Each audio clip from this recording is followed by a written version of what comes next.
8 years apart and then 10 years apart. So 3 times really standout moments of being in a place of, I'm about to lose everything. What do I do?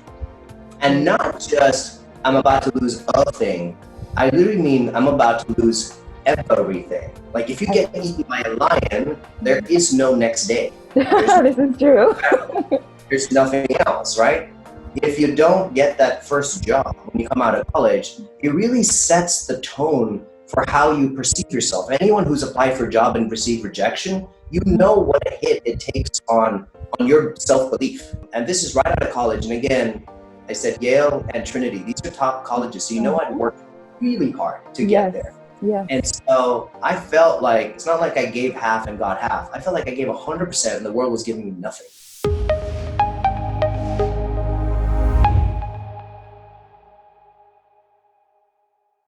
Hello, everyone, and welcome to another episode of Meta Transitions. Today, we are here with Dan Ram. He is a professional MC and speaker for tech events on 4 continents. He has shared the stage with change makers like President Barack Obama, billionaire founders like Sir Richard Branson, F1 champion Nico Rosberg, and Hollywood royalty like Jessica Alba. And his passion is to help people start now. Start simple. Today, he will share about hitting rock bottom multiple times in his life and the art of reinvention. Welcome, Dan Ram. Thank you so much for having me, Tricia. Really excited about this conversation, an honest conversation, but hopefully one filled with hope and potential for everyone that's listening. Yes, definitely. It's great to have you. If there's anything else you want to share about yourself, please go ahead and share it now before we jump into everything. I want to say that I am a nobody, and what I'm hoping from this conversation is that you will consider me, as you listen to my voice or see me somewhere on the web, as your brother, as your nephew, as your uncle, as your neighbor, as your friend. And while elements of it are inspirational, the purpose is not to be inspirational, but rather to say, if I can do it, you can do it, because I'm a nobody. I am just like you. There's no special powers. There's no superpowers. I am in the same place. I'm in the same position that you may find yourself either now or in the future. And so I hope what I say is super practical and not philosophical, because this is real. It's real for my life. And I'm a nobody. And so hopefully this will encourage you along your way as well. Thank you for sharing that. He's already being so inspirational with us at the get-go. All right, Dan, tell us what your transition story is. How did you hit rock bottom? So I've had 3 scenarios that have really stood out in my life. One at the age of 16, when I stared down a wild lion and realized that life was about to end very abruptly before I had achieved anything of significance. The second was at the age of 24, when I graduated from college and I had an economics degree from Yale University and an MBA from Trinity College. And I was promised that I could be anyone I wanted to be and do anything I wanted to do, but no one had prepared me for a recession that had crippled the US and Ireland, which is where I was living. And so I felt like the world did not deliver on its promises, even though I had worked incredibly hard.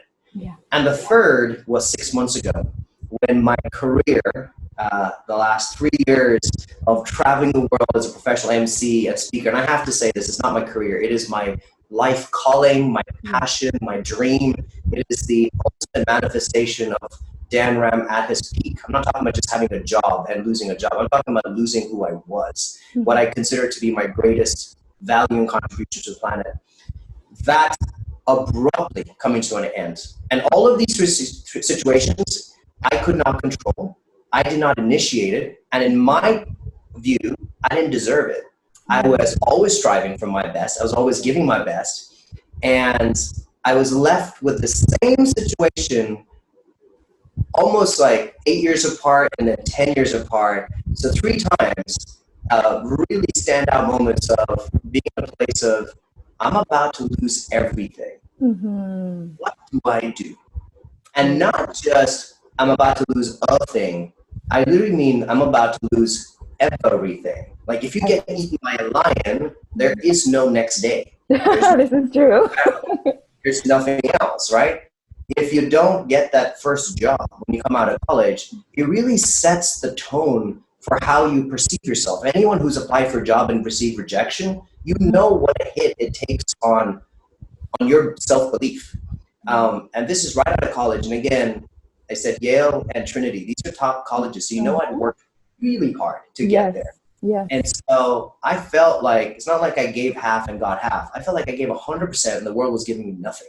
And now, I can imagine how that could be devastating for you, Dan. Like I'm here listening to that and I'm just like, yeah, it's almost like I could see how you'd be defeated 3 times over.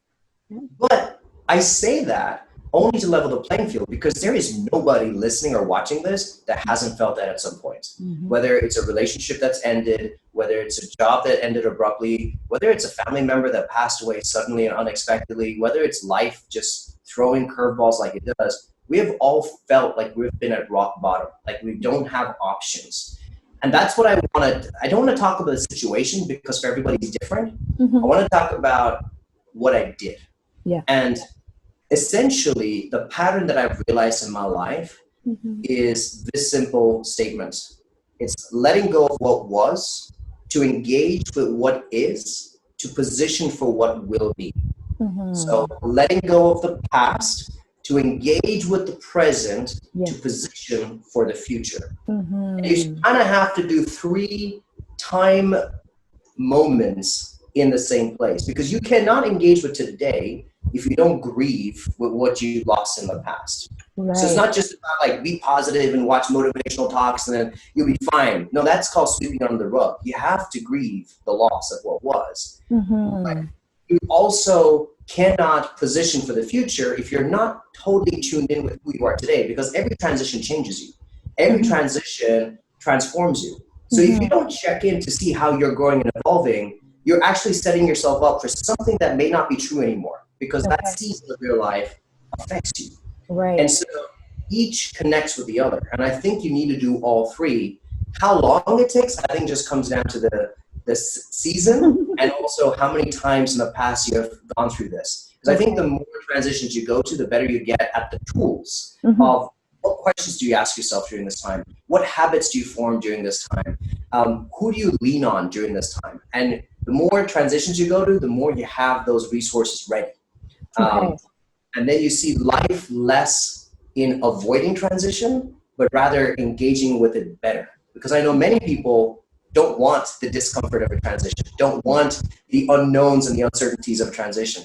Having been through them many times, I've only pointed 3 major ones that were life-changing moments. But the son of an Indian diplomat, we moved every 2 to 3 years. So on a lifestyle level, I was doing this every 2 to 3 years. I have actually learned to really appreciate times of transition and almost to not just anticipate, but to prepare for times of transition because the learning, the growing, the evolving that happens in transition cannot happen when you're winning at life. It just cannot.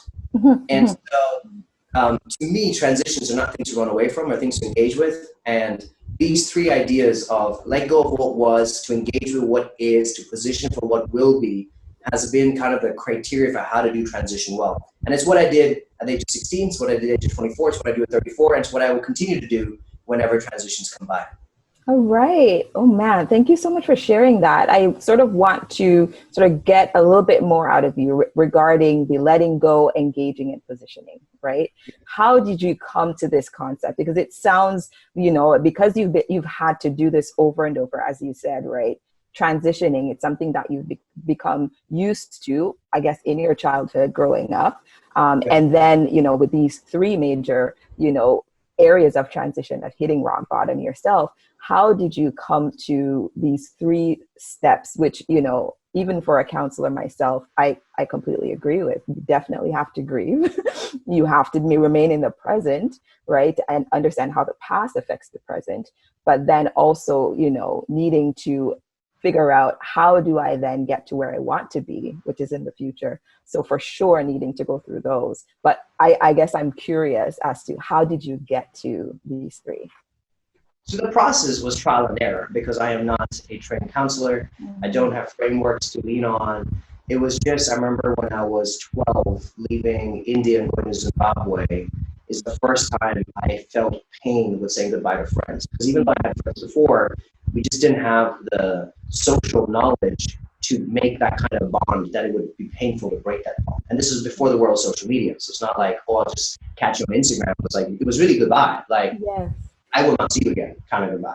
And so at that point, I attempted to just jump into making new friends. And I realized that that just prolonged the pain because almost 2 months later, making a bunch of new friends is when I actually felt the pain of leaving the old friends. And that's when I went, I need to deal with this in a healthier way. So then the next time when I moved from Zimbabwe to Morocco, I made 2 weeks before I left, I made sure to spend quality time with my friends and was intentional about having a real closure, recognition of the highs and lows of the friendship, a celebration, a walk down memory lane. That's only because I realized the previous time that I hadn't done that, it was almost avoidance. Like, oh, we're not actually leaving. I'll be fine. We'll stay in touch. Like, no, you have to learn to let go. So how do you let go well?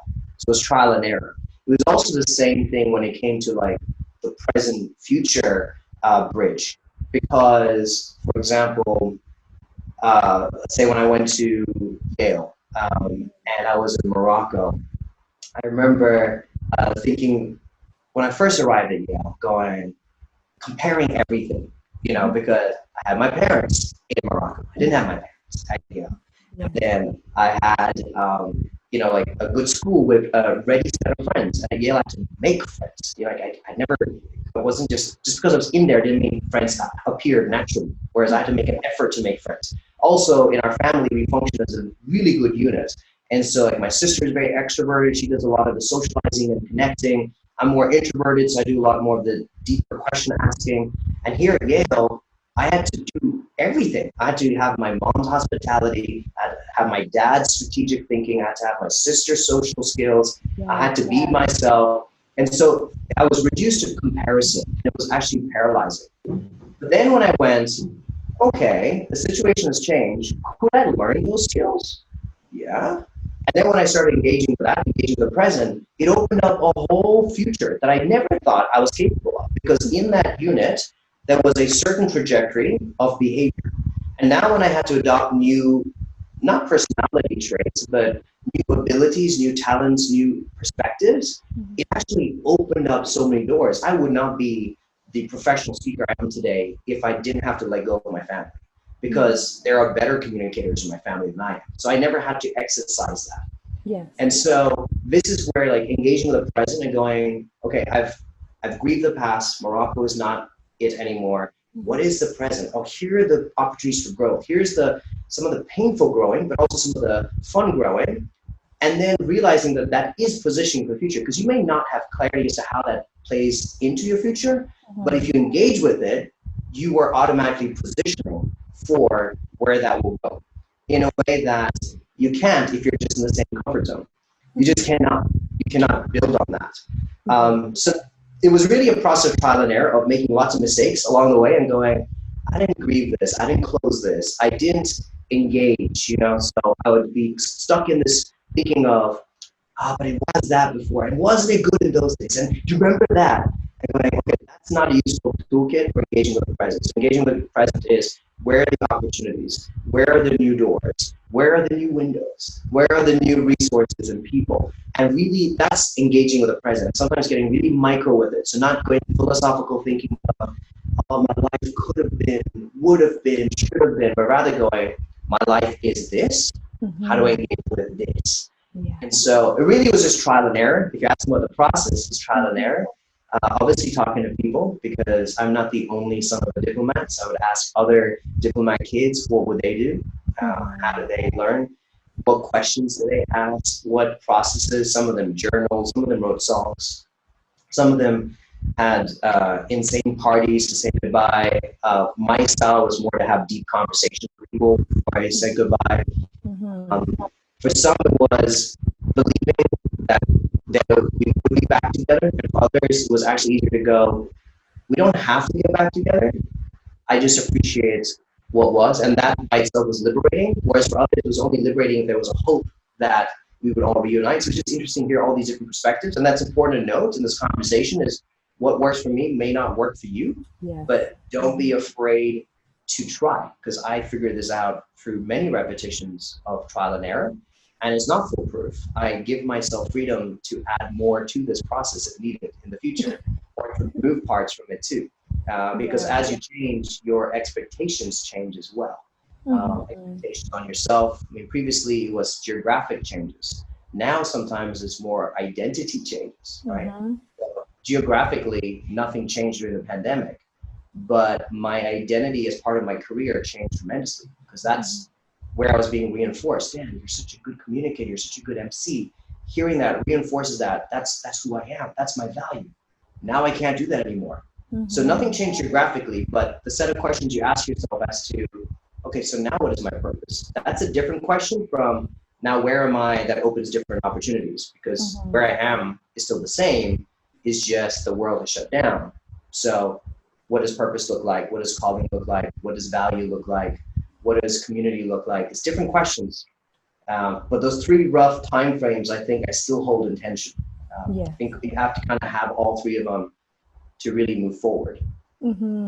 Okay, so I think what I'm hearing, is that sense of, as you said, trial and error. You had, in letting go, you had to. It sounds like you were introspective and insightful about, evaluating, what you may have done wrong in the past or in past experiences, and along the way, you learned from that to better these transition experiences for yourself. So with, you're moving from Morocco and, having to say goodbye to friends, you improved that ability to say goodbye each time. So you were entered into that grieving process by accepting that, okay, a change is coming, I'm going to have to move, and dealing with that and getting the closure. Whereas, the second thing that you talked about was that idea of recognizing, your role in your family and how, you were able to say, okay, this is what I generally do well, but because you're no longer with your family, and family is so important, they do have this huge influence, on us as individuals. And I think what I was hearing from you is that you recognize that influence, and then was able to identify, areas that you needed to work on, which again, so insightful. And then you were able to say, okay, humbly, I'm not good at these things, but you're willing to do the work in the present to be able to make your present a better experience for you. And from that, you grew. And then I think what I also heard is, again, a sense of humility there in being able to listen to others. How did they get through it? How can I take a little bit from, what they can share? And how can that help you in your life?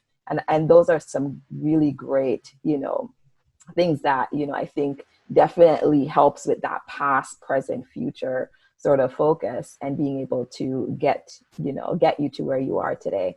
And thank you so much for sharing those, for sure.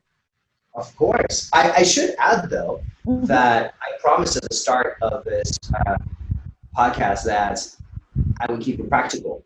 And so that process, which is, you're right, is introspective, predominantly introspective, in my opinion, has to be coupled with very practical tips. Right. Like, because transitions have so many unknowns, so many uncertainties, that I find carving some control, even on a little piece of your day or your life, really helps. Because if you throw everything in the air of, well, it could be anything, I could be anyone, I could live anywhere, I could be with anyone, it can be really difficult and unnecessarily so. So practically, some things that have helped during times of transition is to lock down the morning routine. Like, lock it down and be super selfish about it. Like, do not entertain a call. Do not entertain a partner or a spouse. Do not entertain a child or a needy dog. Like, be selfish, because it's so important to refuel. Transitions are draining. They're exhausting. And if you don't take care of yourself, you cannot give yourself a best shot. And this is something important that I've learned during transitions is it's nobody else's responsibility to help you. You may use that language in your head of, oh, I wish they did that, or they should understand my pain. It's not. It's your responsibility to give yourself the best opportunity to step out of it. And the only way to do that is to have a good fueling or refueling station or space. And for me, I feel mornings are the best because that sets the tone for the rest of the day. And so I have the luxury now of a 90-minute morning routine, but honestly, it could be as short as 20 minutes. Honestly, 20 minutes in the morning. And for me, it has been transformational to the point that I hold on to this even when I'm not in times of transition, because it is the anchor to my day. It is the time of the day that I know I always walk out better than I walk to. Everything else may change. Some meetings do well, some business opportunities do better than others, some relationships are more fruitful than others, but the morning routine, because it's my control and my activity, always comes out better. And so practically there are a few ingredients that I put in, and this part I'll say is negotiable. The morning routine, I'm going to say straight up, non-negotiable. If you don't have a morning routine, you're doing yourself a disservice. Do it for 30 days. You will come back as a guest on the show and be like, guys, have a morning routine. You'll be your own ambassador for it. But the negotiable part is what you do with it. So for me, I see that I'm a spiritual person, so I see the world through spiritual lens. So the first thing I say is you got to feed yourself spiritually.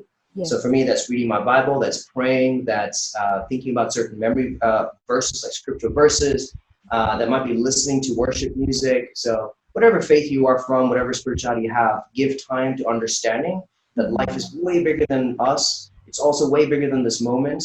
And it really helps be part of a macro story, because sometimes we can overinflate ourselves, our worth, and our need if we don't hold ourselves in perspective. And so having that spiritual lens to me is important. So feed yourself spiritually. That can be honestly as short as 5 minutes, or you can do 15 or 20 minutes, even up to 30 minutes. Second, feed yourself physically, healthy body, healthy mind, all that stuff that people tell you is true. If you do a simple workout in the morning, a couple stretches, a few push-ups and sit-ups at the very least, engage your core. There is so much scientific research, not only of how that actually jumpstarts a lot of stuff in your body, making your body a better machine during the day, but also certainly activates your mind. So we're talking better focus. We're talking about better energy. We're talking about really using more of your potential than you thought you could. So to me, that's the second part. I get about 40 minutes in the morning of a workout, sometimes even up to an hour. But at the very least, I would say 10 to 15 minutes of some stretching instead of some push-ups. Even that would be huge. So feed yourself spiritually, feed yourself physically. I would say feed yourself emotionally. So I do not look at social media in the morning. I do not read the news, because both of those affect me emotionally and affects everybody. And if you think it doesn't affect you, you're in denial. So switch those things off. But I also have what I call the inner circle, a group of friends that I know always have my best interests at heart. And because I'm always traveling, we leave each other voice notes. So I will listen to one of their voice notes, and it engages me at an intimacy level that social media just can't feed, or at least doesn't feed well. And here in India, where I'm right now, I have breakfast with my parents, but the same thing. You know, my parents are incredible people. They have been my longest supporters and believers. And so for me to have breakfast with them, honestly, is one of the greatest gifts of life. And I'm flying this Wednesday, so I'm going to miss that tremendously. But having them around just fed me emotionally in a way that nothing else can. So put emotional / relational in there. Also, feed yourself creatively. I think that's important. A lot of us, especially leaders, we tend to only think of one part of our brains. I think it's really helpful to switch on the other side. So whether it's reading a chapter of a book, whether it is sketching or doodling, whether it is journaling, whether it's dancing to some music, do something that engages the other side of your brain, because it'll just help you have a fuller sense of your day than just doing like analytical thinking and strategic thinking and all of that. So That's another piece. What am I missing here, Tricia? So we got spiritual, we got physical, we got emotional slash relational, we've got creative. I think those are the main ingredients of the day. And I'm telling you, even on the busiest days, like when someone else controls my hours, I have to, the producer tells me I have to be in for sound check at 5 o'clock in the morning. I've arrived at the airport at 2 o'clock in the morning. We've got, barely 2.5 hours of sleep before I've got to wake up and perform. Even then, I will always squeeze a 20-minute, 50-minute me time because I just kill it the rest of the day. So that's a very practical tip for transition is lock in that morning routine because that ownership, that anchor, that daily thing, because even when you're feeling depleted the night before, you can tell yourself that tomorrow morning, me time. And it's something to look forward to. Even when you're having the worst of the days, you can go, okay, let me meditate on this tomorrow. Instead of like carrying on the whole day and like, I need to think about this, and just go, tomorrow morning when I'm journaling, this is what I'm going to tackle. And now you've created space for yourself to actually think about these things at a deeper level. Oh man, those tips are amazing. Like I think I can even take from what you're sharing there in the sense that, the morning routine is so important. It really starts off the day, right? And, it sounds like you were sharing that whole idea of making sure that there's a holistic practice that you're trying to do to set up your day right? So the spiritual pieces, the idea of having some physical activity going in there to prepare your body and your mind for the day. And then the idea of ensuring that you're in an emotionally ready place to be able to take on whatever the day is going to throw at you.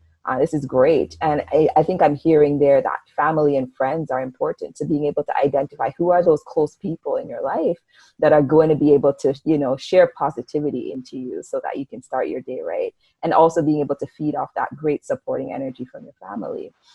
I think I'm also hearing there that sense of creativity. So, starting off the day, in a way that you can, like you said, as, I guess, positivity people, counselors, all of that, we're using our analytic side, I guess, all the time by, being able to entertain conversations and listen to people and share with others.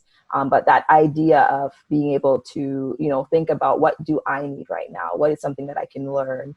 How can I, I guess, get some stuff out of me to be able to be there for others. And I think it's that sort of self-care piece that you're talking about there. So being able to give yourself what you need so that when you go out there, you can give yourself to others, which is amazing for sure. Yeah. Holistic self-care. Self-care is the official term. And of course you can do self-care in so many different ways. Like I'll do check-ins with myself throughout the day, called pulse checks and things like that. So there's many ways to do it, but self-care is essential. And I always say, you can't give what you don't possess. So if you desire to be a loving person in your family, you can't give love if you don't love yourself. If you don't possess love, you can't give it. If you desire to be of more value to others or to, to feed other people's needs, you can't do that if you don't know how to feed your own needs and if you're not aware of your own needs. So self-care is essential. How you do it, negotiable. Yes. If you do it, non-negotiable. Definitely. I guess I can share a little bit about self-care and how important that is to me. I think I heard another person shared sort of what their morning routine was like, and they call it the first 15. And basically what they do is they split it up into 3 parts. And the first one is spirituality, like you said. The second part is sort of a physical stretching sort of piece. And then the other one is sort of like a, what do you call it now, connecting to other people and also connecting to themselves. So sort of that journaling, tea, whatever it is that they need to do sort of thing for them. Exactly.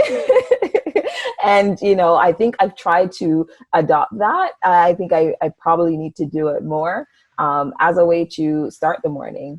And one thing that you mentioned that I think is really sticking with me is that sense of, not going on social media and, going into the news first thing in the morning. And I think that's definitely something that I could practice because you're right, in these uncertain times, especially with what's going on in the world today, there's that sense of anxiety that gets built up, and you don't want to start your day with that. So definitely think that is definitely one thing I can take away from what you're sharing, for sure.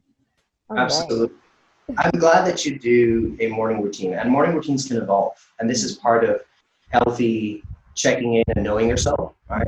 Because I've been thinking very seriously about building a self-awareness course, not because I'm a guru or because I figured it out, but because I think about it so much. And I think it shows there's a different kind of life living that happens when you're self-aware. And so for me, while I do have these pillars, what I do and for how long I do it is really relative to what needs to be fed the most. So if I'm feeling spiritually distant, I'll give that more time. If I'm feeling like I just ate a lot of ice cream and brownie like I did right now before this podcast, then tomorrow morning I will work out more. And so it's like, I like the word discipline, but not to the point that you lose the reason why. It should still be something that you want to do, that you cherish, that you hold close to you. It should not feel like effort and drain, because that's the opposite of what it needs to be. So if your morning routine or the idea of your morning routine feels that way, it just means that you don't have the right morning routine. And so play around with this. Maybe for some people it might be a walk in nature. It might be spending time with your dog, because dogs just have endless love and energy. So therapeutic, man. Dog therapy. Yeah. So if it's like just being intentional about spending 5 minutes with your dog, great. If it's about charity work, maybe spending the morning looking at the needs of others and trying to see how you can serve. And if that just, makes you feel fuller and wholer, go for it. So you should put in there what fills you up. And this comes down to self-awareness. You got to know what drains you and what fuels you. Because I know when I said working out, for some of you, like, oh, no. And then you said 1 hour. I was like, what? and that's totally fine, because working out for me is so much fun. I love it. I love that age of 34. I can play with the 16-year-old and tennis in the morning and still like out-compete him. I love that. It's really validating. And so like that fills me up more than just the physicality of it. It's like, I am punching above my weight. I am in better shape now in my 30s than I was as a teenager. Like all these. So it's so validating on so many layers, far beyond just the sport that I'm playing. But for other people, like a quiet stretch by a big window with a beautiful view is great. Or listening to a soundtrack, really listening. We're not talking about quiet, lazy listening with some background. We're talking like listening and connecting might be exactly what you need, and that fuels you more than it is for me. So I think morning routines should feel like you walk out feeling better about yourself. And so just be intentional about that. Like what you put in is a negotiable part, but be selfish for at least 20 minutes. Definitely. So make it your own is, I think, what I'm hearing. That idea of just making sure you set the time and then you fill it with what it is that you need for that day, which is amazing. All right, Dan, it's so great to have you with us. Wanting to then, how do people get to hear this awesomeness on a regular basis? How can they connect with you? So it's certainly not about awesomeness, because I'm a very ordinary person. And said at the start, I'm a nobody. And so what I do desire to do, which is why I'm on social media, is to connect, to help people start now, start simple. That's my motto. None of my work, none of what I have achieved is because of special access to resources or people, anything. It literally was just starting now, seizing this moment, and starting simple, what we have. And so that is my desire. And I love to connect with people who want to change their lives using just what they have. I want to talk to people who have business ideas and they don't know how to make that reality. Because that's what I do as a full-time entrepreneur and investor. That's the day job. If it's about just communication, you're like, I'm in a position where I have to sell something, or I have to run a boardroom meeting, or I have to present an idea, I have to teach a class, and like, man, I could learn some communication skills. It's all about start now, start simple. So connect with me if I can help you. That is my desire. And I respond to everybody personally. So don't be thrown off by the numbers that are following, because you're not a number. I remember everybody's name and story, and I'm committed as long as it takes for you to then turn around and help your community just the way that I might have been part of your life in this moment. So if that's the case, if you fit that criteria and you go, all right, I don't want to just passively see what Dan's up to in his life, rather like, I think Dan can help me in my life, then connect with me on any social media. My name is Dan Ram, so you can find me if you just type in Dan Ram anywhere, or you look up iamdanram.com. That's my website, so www.iamdanram.com, or I am Dan Ram on Instagram, Facebook, YouTube, LinkedIn, Twitter. I vlog daily. We do lots of travel stuff. We do lots of behind the scenes. I also get to hang out with really cool people, and I ask questions just like Tricia's been killing it with the questions today with me. That's the stuff I do all day long as well. And so it's nice to be on the other side of it. But if you want to see me doing the asking with some people who are just killing it in their industries, then please do follow. Be part of this amazing journey called life. Let's help each other. Let's support each other. All right, great. All right, thank you again, everyone, for joining in at our YouTube channel, Meta Transitions. And today we had Dan Ram. He was so fantastic. Looking forward to sharing with you next time.